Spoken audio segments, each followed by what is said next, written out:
qishda uyingizni isitmoqchimisiz do'stlar? Past gazga.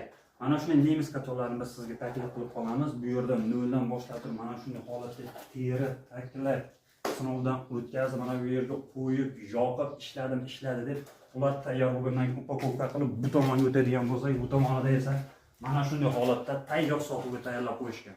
1 yil to'laqonli servis xizmatlari bor. Namangan viloyati bo'yicha dostavka xizmatlari ham bor. Qolgan viloyatlarga ham kelishilgan holda biz yetkazib olib borib berishimiz mumkin. Servisdan cho'chimanglar.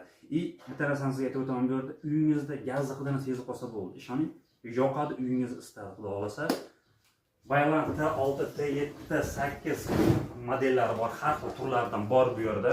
Kvadrati 180 dan boshlab turib 220 kvadratgacha bular isitishi mumkin. Uyingizda past bo'lsa ham gaz hidini sezib qolsa bo'ldi. Bilaman, ayrim tumanlarda bor, qaysi tumanlarda yo'q. Har xil holat. Kimda bo'ladigan bo'lsa, qiziqqanlar bo'ladigan bo'lsa, opsiyaniyada biz raqamlarni qoldirib o'tamiz albatta. Bemalol qo'ng'iroq qilishingiz mumkin. Narxlariga keladigan bo'lsak, $400 dan boshlanadi, $650-700 do'stlar. Eng so'nggi oxirgi modellaridan bu yerda. Video yoqqan bo'lsa, like bosishdan chiqarmang.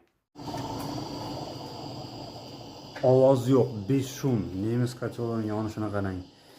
220 kvadratgacha isitishi mumkin bo'lgan kotlo uyingizni bemalol. Yonishini qarang.